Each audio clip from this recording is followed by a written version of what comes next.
Good afternoon. Welcome back to another episode of the Lord of the Rings LCG Progression Series.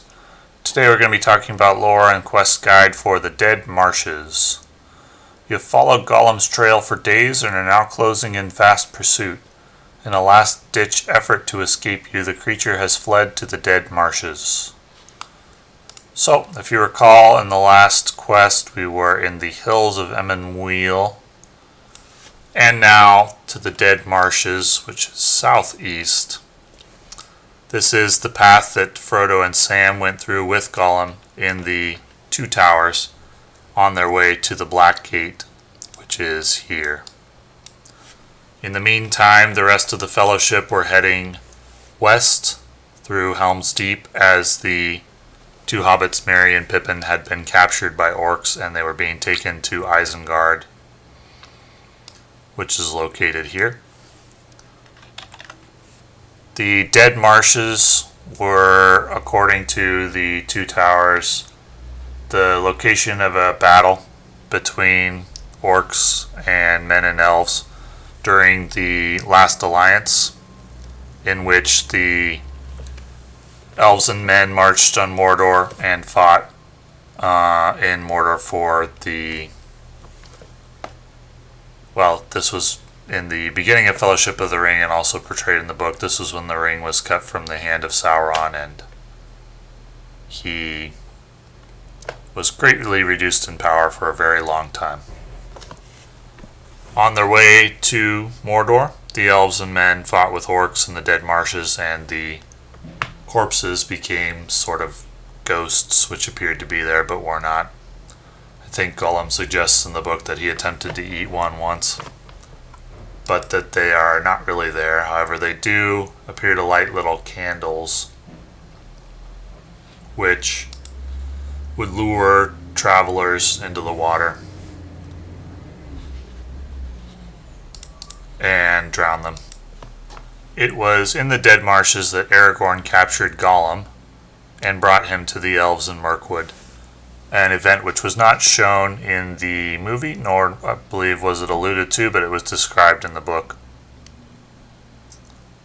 And Gollum was brought to the elves of Mirkwood for safekeeping. He escaped, and news of this was brought to the council in Rivendell. This all happened prior to the Fellowship of the Rings. But capturing Gollum in the Dead Marshes is where we're at in this quest.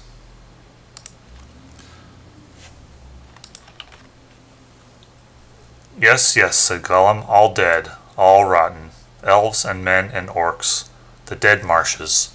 There was a great battle long ago. Yes, so they told him when Smeagol was young. When I was young before the Precious came. It was a great battle, tall men with long swords, and terrible elves and orcs shrieking. They fought on the plain for days and months at the Black Gates, but the marshes have grown since then, swallowed up the graves, always creeping, creeping. After a tiring pursuit through the treacherous marshland, you have cornered Gollum and move in for the capture. That's the end of the quest card. So, this quest introduces a new mechanic called the escape test. To start, you've got Gollum in the staging area. If Gollum ever has 8 or more resources on him, you shuffle him back into the encounter deck, and at the end of the quest phase, the party must make an escape test, dealing 1 card per player from the encounter deck, and if this test is failed, place 2 resource tokens on Gollum. An escape test is a new mechanic.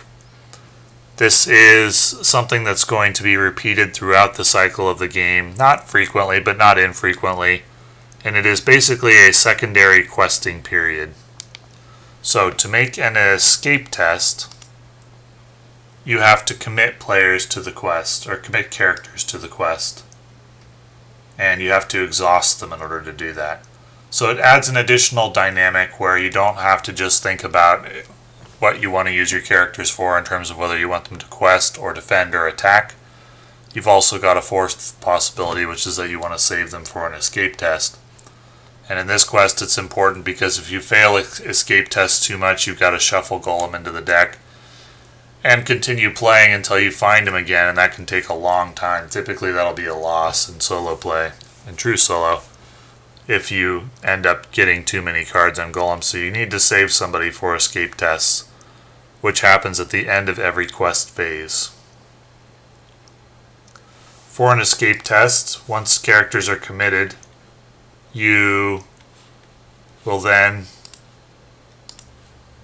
deal cards from the encounter deck. The number of cards is determined by the text of the escape test. In the case of Golem's end of the quest phase test, it's 1 card. So if I'd committed, for example, Eowyn to the escape test with her willpower 4, I would then deal 1 card from the encounter deck, and I would look for its escape value. On this card you can see underneath the text it says escape 2. Therefore, if I had committed 4 willpower to the test, I would pass. And I would not have to put resource tokens on Golem, which would help me to keep him in the staging area where he can be captured. If the total willpower is higher than the total of the escape test, you pass. But if it's equal to or lower, you fail. So if you'd committed a character of willpower 2 to this particular escape test, we would fail. So the challenge that we're facing in this quest is both what we start with in the staging area, which is Golem doesn't contribute any threat against, but you do have to reveal 1 encounter card. Then you need to make 12 progress on phase 1 while dealing with the escape tests, so that Golem does not gain resources and escape into the encounter deck. Which means you need in my experience, a dedicated escape tester for the end of the quest phase. And I believe in my video and my playthrough I used Eowyn for this. Just set her aside for escape testing and then played normally with my other characters.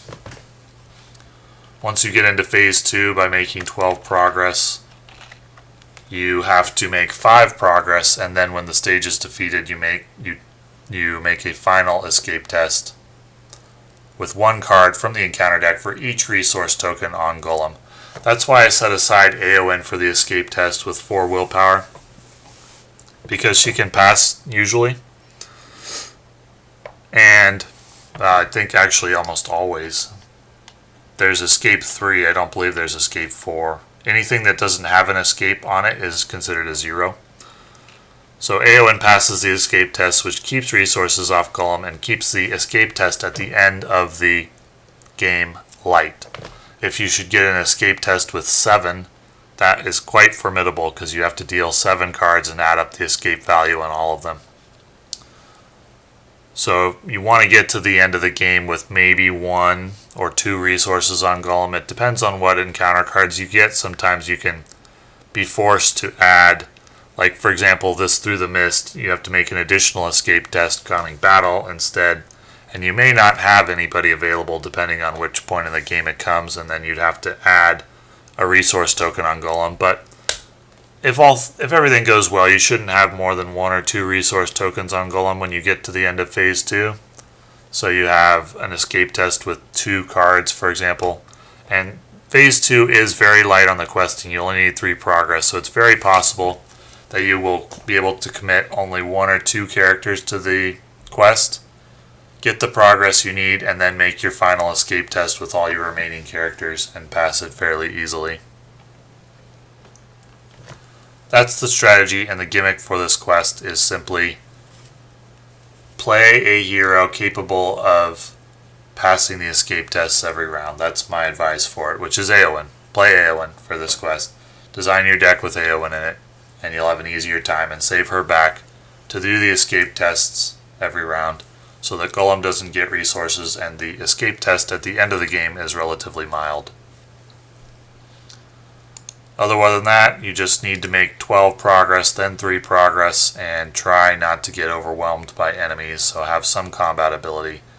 There are giant marsh worms, there's marsh adder, there's some locations to explore, so it's not a high difficulty quest, but it's not an easy one either. You can also get a hill troll.